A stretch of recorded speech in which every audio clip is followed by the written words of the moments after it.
Welcome to Never Again is Now, a podcast about anti-Semitism.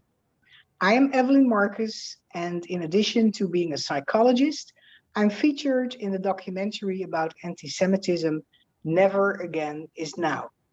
I am a Dutch Jew and the daughter of Holocaust survivors.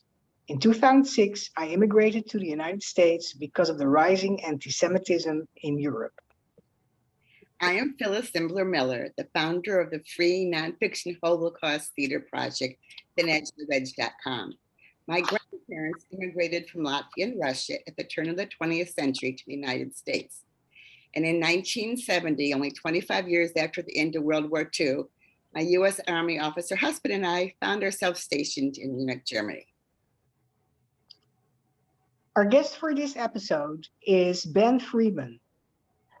Ben is a gay Jewish educator and author focused on Jewish identity, ending anti-Semitism, and raising awareness about the Holocaust. His first book, Jewish Pride, Rebuilding a People, was released to great international acclaim in February 2021. Currently based in Hong Kong, he heads the humanities team at an American international school, and he lectures on anti-Semitism at universities there. Ben, could you please tell us a little bit more about yourself and about your journey to becoming a proud gay Jewish man?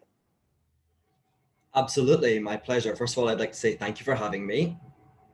And with regards to my pride in my identities, I was raised in Glasgow in Scotland in a very Jewish home. And one of my friends online said that being Jewish is a little bit like being in Harry Potter. You know, we live in the wider world, but we have our very specific experience. We have specific culture, our own language, our own media, our own kind of everything. And that was the case for me growing up. So you kind of drove into my driveway and you entered into a Scottish house, and then you came through my front door and it became a Jewish house. And of course you can be Scottish and Jewish, but it was, I'd say, more culturally Jewish than Scottish. So I was raised as a very proud Jew. The idea of being proud, though, was not really something I thought about, but because it was all I knew with regards to my Jewish identity. I was involved in the community, I attended synagogue regularly. The Jews in the UK, I'd say, are slightly more observant, more small c conservative. So our home was kosher, we had different sets of cutlery, which was pretty standard at the time.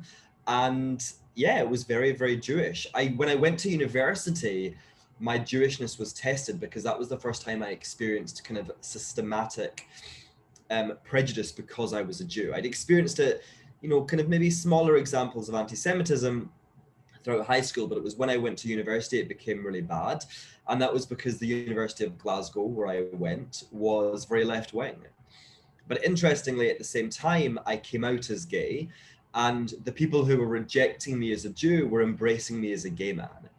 And this is kind of the never-ending hypocrisy that we see on the left, is that they'll accept one aspect of our identities, but definitely not our Jewish identity, in particular with regards to our Zionism. There was a time at university where my self-esteem was very low, my mental health was very poor because I was struggling with my sexual orientation. And I reached rock bottom, and at that level, I realized I had done nothing wrong.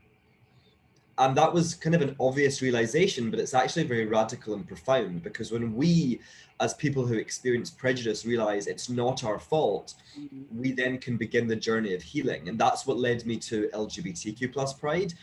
And then with regards to Jewish pride, I joined Twitter in 2018 to specifically join the fight against Jeremy Corbyn.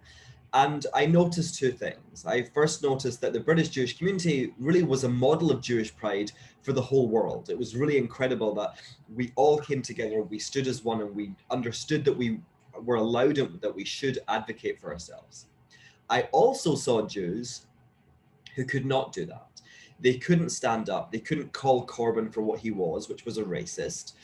And they were suffering from what I call the hangover of the keep your head down policy, which was the unofficial policy in the Jewish world of just don't say anything, just get on with it. Which I think really stems from, on one hand, it's about trying to get on with things. But on the other hand, I think it does stem from internalized anti-Semitism, this idea that we're not allowed to advocate for ourselves. So all of these experiences led me to be the proud gay Jew that I am, and to write my book, Jewish Pride, Rebuilding a People. I have one little question about your background. How many generations has your family been in Scotland? In other words, they come from Eastern Europe, or have they been there since whatever king? Tell us that little bit of background, because I think it might influence the way you think of yourself.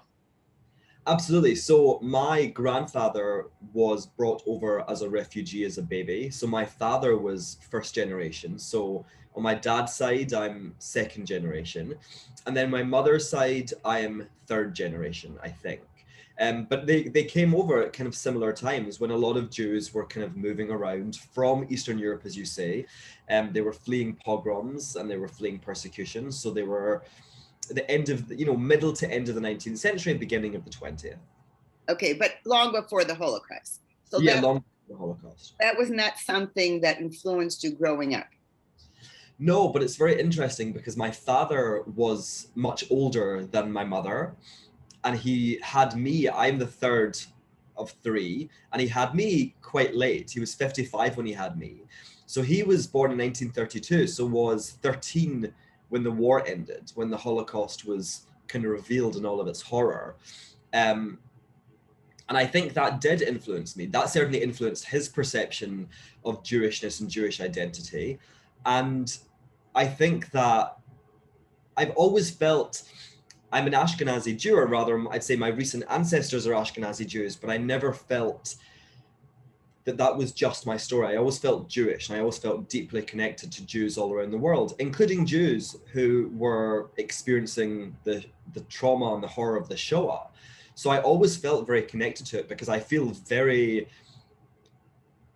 Jewish peoplehood and the Jewish family very keenly, but it wasn't my family's personal experience. Though I did ask someone recently, did you have any family who were murdered? And they said, not that I know of. And I thought that was such an interesting answer because while yes, particularly with regards to the camps and the ghettos, there are very, very clear records. In terms of the Einsatzgruppen, there were not. We just don't know as much information. And my friend said, yeah, actually later that she found out she did have a relative that was murdered by the Einsatzgruppen. So when people say to me, do you have any family who were murdered? I would say, not that I know of, because we're talking about a situation where there was millions of people across a continent. And while there are clear records in some regards, not in every. Some of my family, I could have said that no until recently. Yes, they were murdered in a village in Latvia, so that a cousin discovered. So, right, we all probably have to say not that we know of. Anyway, Evelyn has the next question. Ben, you are a progressive, and in your book, you discuss how progressive society has turned Zionism into a form of racism. Can you tell us how that happened, how it harms Jews, and why you consider it to be progressive, to be Zionist, not anti-Zionist? Absolutely. So with regards to Zionism and anti-Zionism, there was always a discussion. Even from the very beginning of the political movement, there were Jews who were against it and there were Jews who were for it. So it's never really been kind of a black and white monolithic issue that all Jews are Zionists and all Jews are not.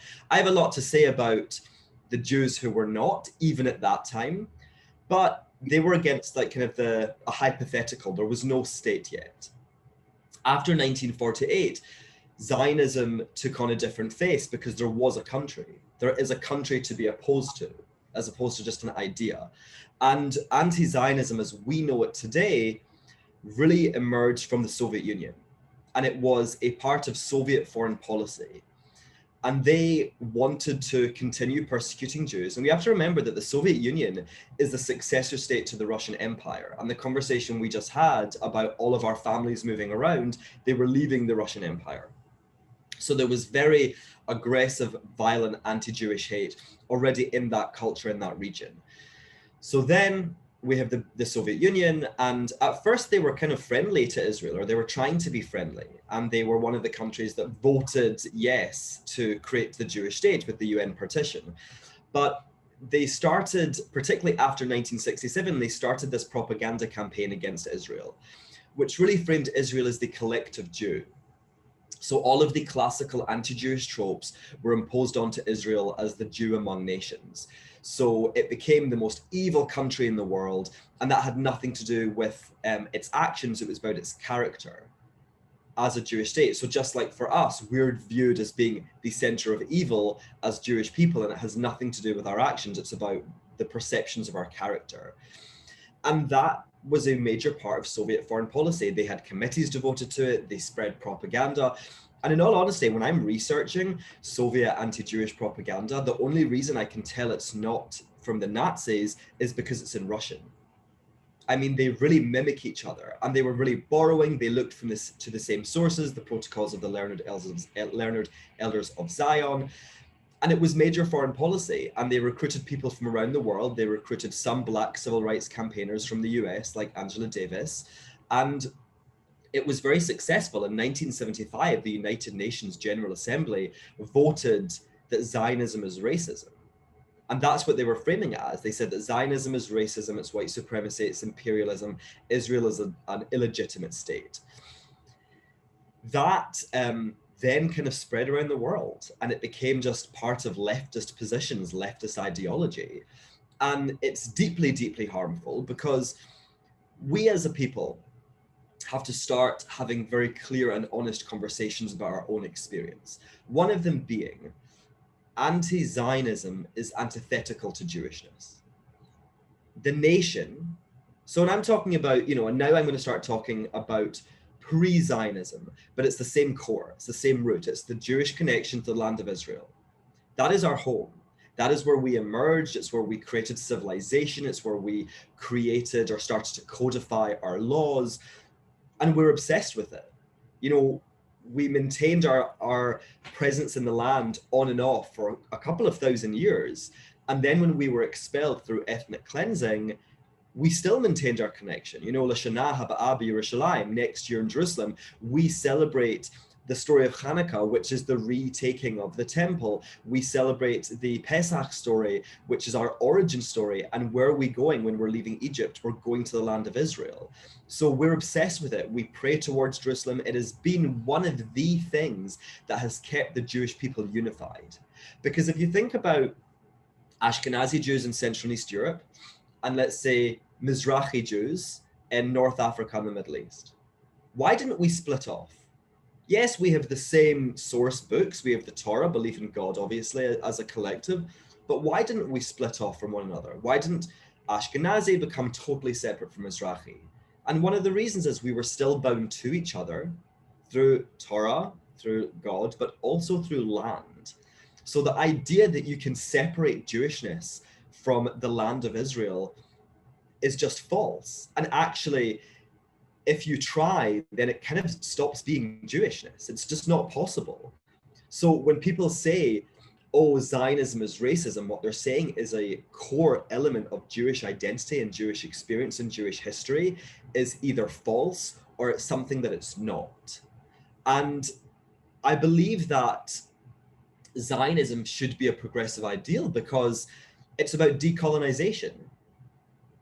The creation or the recreation, let's say, of the Jewish state in 48 was the greatest example of decolonization in world history. Because of course, around the same time, we saw the decolonization sweep the world. But we're not talking about people who were removed from their homeland and then returned 2,000 years later. We're talking about people who were subjugated in their own homes and then the colonizers left. That is very different. We were separated from each other. We were separated from our homeland, our indigenous land, and then we decolonized it. We decolonized ourselves, and even Hebrew, the kind of the reemergence of modern day Hebrew, or the emergence of modern day Hebrew, is an act of decolonization, and it's remarkable. So these should be models to the non-Jewish world, to the progressive world, about how do we maintain identity? How do we maintain culture? How do we successfully decolonize? Because it's pretty remarkable. I'm teaching a class right now called The Story of the Jews. And it's pretty remarkable when you see the the map of the 12 tribes, then the map of the United Kingdom, then the map of Judah and Israel, and then modern day Israel, and it's in the same territory. That's remarkable. So this should be a lesson for other minorities, other groups who wish to decolonize. But because of anti-Jewish hate and just how incredibly deeply embedded it is, of course, anything to do with Jewishness and Jews is deemed as being negative. I think it's amazing how you turn around progressive antipathy of Zionism into a progressive concept of pro-Zionism. I really think that's amazing and a very important message and very important thought that we should further elaborate on with more people. So I could ask you a lot of questions about that still, but I will just say one thing. You know, we speak about our experience using very specific language. Like we talk about exile, the galut, we talk about expulsion.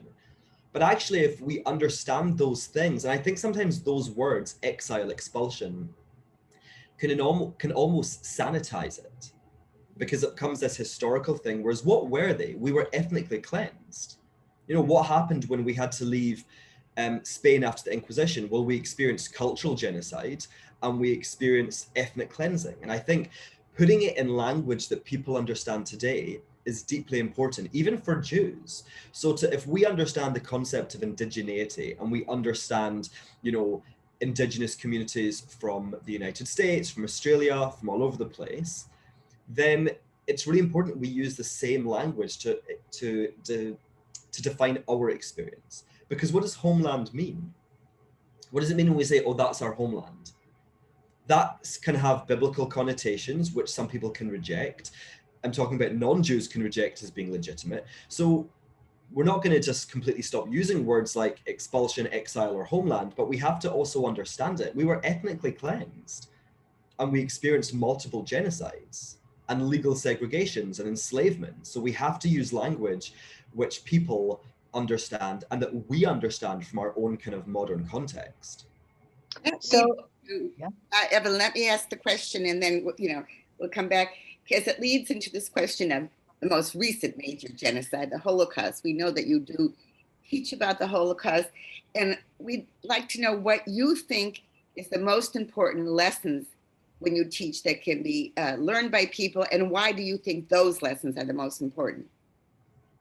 That's a really interesting question. I think for me, the most interesting or the most important, one of the aims I have, you know, when we teach classes, we literally write our aims and objectives at the top of the planning sheets. So one of the ones that's always there and is at the top is that the students understand the context, the Holocaust in its proper context, which means understanding that it was not this freak aberration that happened in the middle of the 20th century, that it was a culmination of thousands of years of deeply embedded hate. And I say to my students, the story of anti-Jewish hate did not begin with the Holocaust. It began thousands of years earlier, and it's still being written today. And I think that one of the failures of Holocaust education has been speaking about it in isolation. You know, I say to my students at the very beginning of the class, okay, so when should we start our historical context? And you have some students say 1939, some say 1933 if they have a little bit of background knowledge, some say 1918. I say, well, I'm going to start before the birth of Jesus. I'm going to start in the ancient world, because that is those are the roots of what eventually kind of, you know, came together to be anti-Jewish hate, and then that is what led to the Shoah. And I think that is the most important. It cannot be taught in isolation. It has to be taught in its proper context, because then it means also that what we experience today is part of the same story. So with regards to anti-Zionism, people say, oh, that's just criticism of Israel. No, it's not. It is delegitimization of the only Jewish state in the world. And that's anti-Jewish. And it might manifest very differently than the Shoah or other examples, but it is part of the same story and it's driven by the same core. And what can your students learn in order to work on going against anti-Semitism and hate now? What does this empower them to understand to do, to speak Well, up? I think it empowers them to with context. So one of the beginning lessons is in the book in Jewish Pride Rebuilding a People, I break anti-Jewish hate down into 4 different categories. So the blood libel, the economic libel, the conspiracy fancy, and the racial libel. And at the very beginning of the class, in the first couple of weeks, we do an explanation of that. And then my students have to go and find modern examples. And I say to them, you have to find examples from 2021. Not 2020, not 2019, 2021, because there are many, unfortunately. And I think what that does is train them, to spot it, and gets them thinking about the historical core, and really it also leads them to question themselves. So when they see commentary on Israel, they can say, okay, is this legitimate? Or does it perhaps cross lines? Does it feel connected to the blood libel? Is Israel being accused of doing something which is extraordinarily evil? You know, not just being locked in a long-running conflict. Are they being accused, for example, of purposely killing Palestinian children to steal their organs? Because that is not a normal accusation.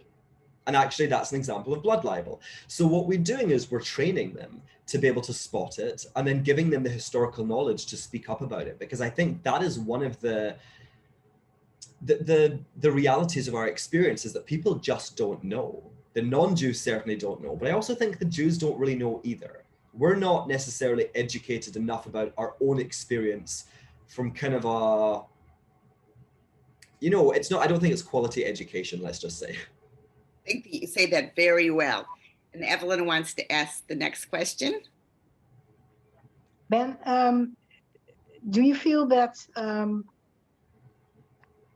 the gay community, the LGBT community is they have a strong anti-Israel animus there, and anti-Zionist. For instance, in my country of origin, there was an LGBT pride march in June, where suddenly there were Palestinian flags and BDS chants in the demonstration, and it was the only non-LGBT thing in that demonstration. So Israel and Zionism were singled out there.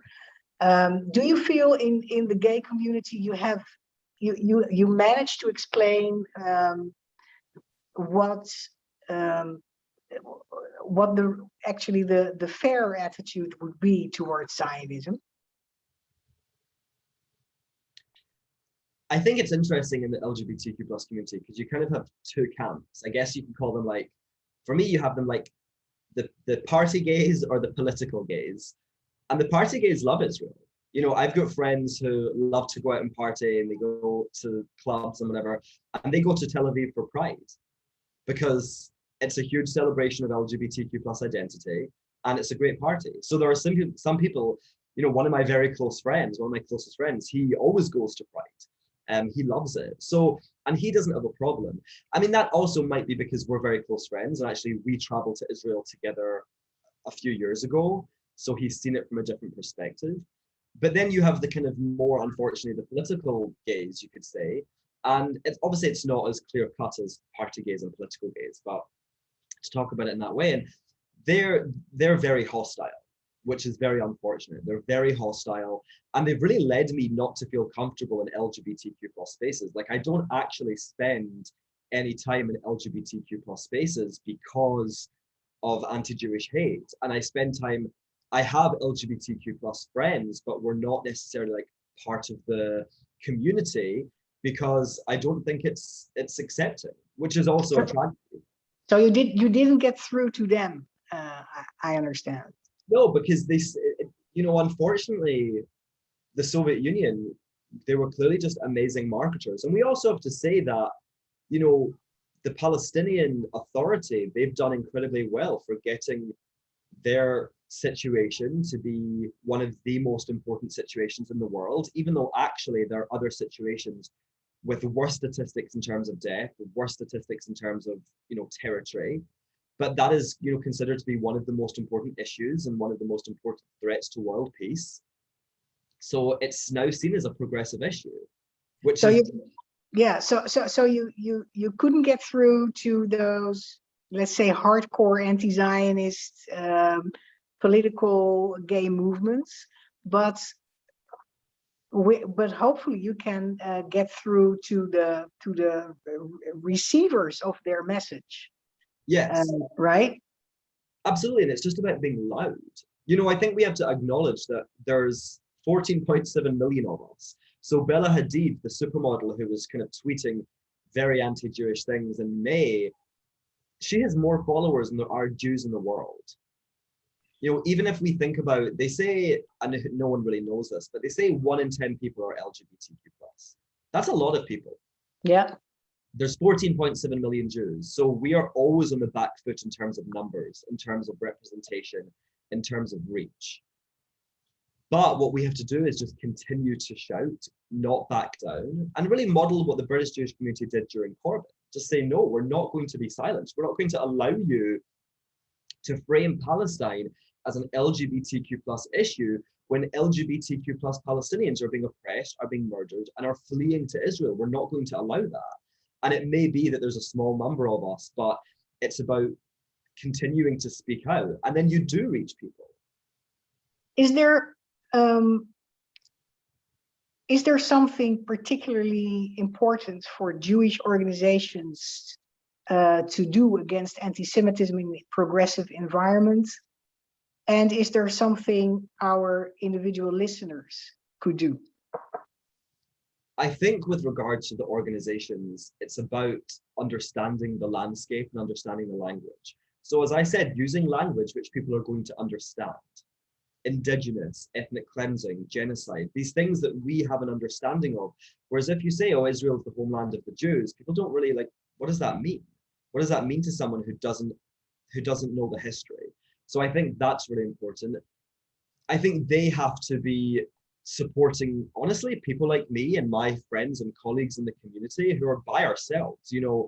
I happen to have a book out and I have quite a sizable following, but I'm still one person. I'm still someone who gets death threats, who gets harassed via my website, and there's no support. There's no kind of acknowledgement that social media is one of the battlefronts of this fight, and also particularly of the progressive anti-Jewish fight. A lot of it's happening online because that's how these ideas are spread. So I think the organizations have to really think about how they're supporting the advocates who are speaking out and understanding the landscape. And then individual listeners, I think it's really about being proud. Be proud of your Jewishness, own your Jewishness, know your Jewishness, and speak out. And of course, personal safety is always paramount. We're not asking people to put themselves at risk. And you can be a proud Jew and you can still hide your Magen David if you feel like you're going to be in a situation that's unsafe. It's not about that.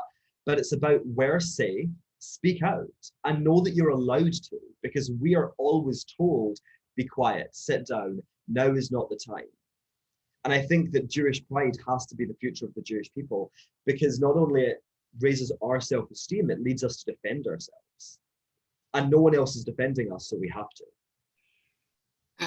Very good advice for our listeners. And this is your chance for any last thoughts that you'd like to share, in addition to the wonderful suggestions that you've already made. So I'd say I have to do a bit of a plug. So I'd say my book is available on Amazon, on Book Depository. It's called Jewish Pride, Rebuilding a People.